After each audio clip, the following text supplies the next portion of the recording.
Did you know there's more to applying ink than just using an ink pen to apply it to the surface? In fact, we can use ink in its pure form right from the bottle, thinned with water to use ink more like watercolor. This process is called ink wash. And in this lesson, we're going to go through the process of creating an ink wash that I eventually used for an underpainting for colored pencil applications. Here's a look at an ink wash that I created of 2 cherries for the course Subjects with Pen and Ink. You can see how you can create a full range of value by layering light applications of ink first, followed by progressively darker applications of ink.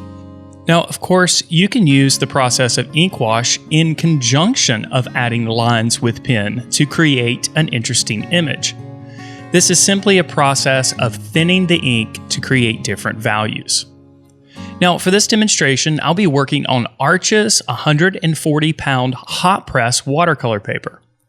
I'll also be using Liquitex Carbon Black acrylic-based ink. The blacker the ink that you use, the better. And I'll also be using a Grumbacher Golden Edge watercolor brush that gives me nice stability with my applications. Now, an ink wash image may start like any other image that you may create, like a traditional drawing.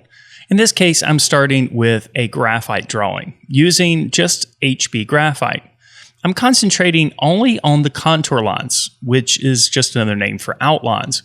I'm not going to add any shading with the pencil since all of our shading and value range will be developed by adding the ink wash. My contour line drawing starts very light with light pressure, but as I get more confident with the locations of the features of the subject, I progressively add a little bit more pressure on the pencil, making more defined lines. If you wish, you can also define areas of shadow or contrast that you see, before lightly erasing the pencil sketch using a kneaded eraser.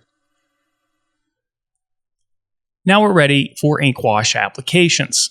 We'll start here on a paper palette, just putting a drop of ink. And you can see my palette is dripping down towards me because I'm working on a tilted drafting surface. So I'll put a couple of erasers underneath my paper palette here to keep the ink a little bit more stable. Then all we need to do is add a little bit of water to the ink, thinning it out. I'm using a lot of water here in the early stages since I'm going to start with light applications. Now I'll start on the first blueberry, adding our light application of ink. And then progressively we can add darker applications by simply using less water. Now it might be helpful to have a test strip of paper before you go to your final surface. Sometimes you need to know exactly what value you're creating before you go to the final surface, so having a test strip of paper is pretty handy. Now, what you'll notice is when I apply the ink, it's very dark initially, but it slowly dries to a lighter value. This means that you'll progressively need to go back over the top of your applications, gradually making the values darker. This is an advantage, of course, because you don't want to go too dark too quickly with any image that you create. So it gives you some freedom to gradually build up the range of value that you need. Now, value is the darkness or lightness of color. It's one of the 7 elements of art, and in my opinion, it's the most important element of art. We want to create a full range of value in every piece of art we create, no matter what the medium is. This means that we need to have the darkest darks, the lightest lights, and all the different values of gray in between in order to create a realistic image. When we create an ink wash image, we should think in terms of watercolor. And just like with watercolor, we start with light applications and progressively add darker applications or more intense applications over the top. Now, with ink wash, it's important to allow the ink to dry between each layer. This ink will dry very quickly in a matter of minutes, so you don't have to wait very long. By applying wet applications over the top of dry ones, we have more control over the medium. But of course, in the time where the ink is still wet on the surface, you can add additional water and move it around and control it, just like you would with a watercolor paint. Here you can see how much the ink wash is similar to watercolor painting. You can see that I have control over moving the medium around while it's still wet. And just like with watercolor painting, it's important to tape down your surface. While we use less water with ink wash, you might still see some buckling of the paper, even when working on a watercolor paper that's water absorbent. Taping your surface down will help alleviate that to a certain degree. And while ink wash will dry very quickly compared to traditional watercolor, you can still use a hairdryer to speed up the drying time in between layers if you prefer. You'll notice that I'm bouncing around in this image, allowing some of my applications to dry before revisiting them, making some of the shadows darker. Here you can see I applied a very strong application, but I'm going back with a little bit of water to move that application around, creating a lighter value and also changing the shape. I typically prefer to use round brushes to apply ink wash. However, you can use any shape of brush that you prefer. It is important, however, to use a brush that's compatible with watercolor, since the behavior of this medium is so similar to watercolor. Now I'm using the same size of brush for this entire ink wash image, a number 6 round brush by Grumbacher.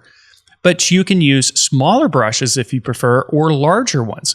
The smaller brushes, of course, will allow you to get more precise details, while the larger brushes will cover more of the surface area. At this point, I'm going back and broadening the range of value even further. I'm concentrating now on the darkest values that I see within the image. But even still, when I add these darker values, you'll see that they progressively fade and get lighter.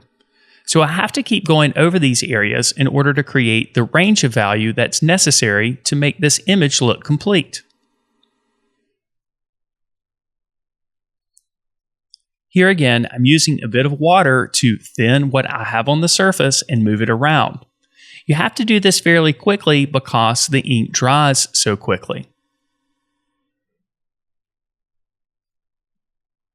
I'll continue to work on creating that cast shadow, not only creating the illusion of form, but also the illusion of the light source within the scene.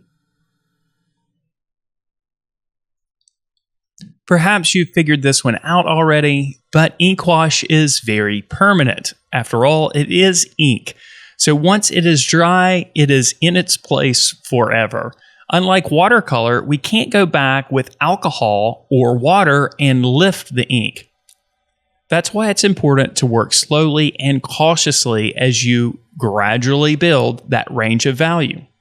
Here I'm going over with a light glaze of the ink wash. You can see that I can just barely adjust the values that are there, making them slightly darker. I like to reserve this part of the process to the very end. So I concentrate on higher contrast areas initially and then broaden the range of value, making the values dark where they need to be. And then lastly, go over these applications with light washes, making some of the middle values a little stronger. After the ink has dried completely, we can use a kneaded eraser to erase all of the visible graphite lines that may remain, leaving just the ink on the surface. And here's the finished ink wash image, which can stand on its own as a finished piece of art.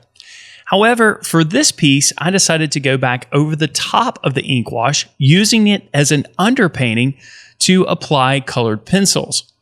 Now, this is part of the course Colored Pencils Plus, where we cover combining colored pencils with a variety of different media, including ink, as you can see here. The ink wash worked as an underpainting, developing the values, while adding the colored pencil adds the color.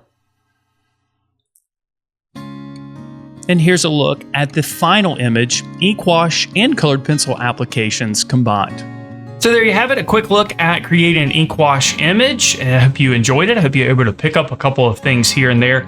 Now in this video, I shared a couple of clips from some of the courses that we offer over at thevirtualinstructor.com. I'll leave links in the description below if you want to check out those specific courses. But all of our courses, all of our live classes, absolutely everything we offer is included in the membership program. So as a member, you have access to everything. There's nothing more to buy.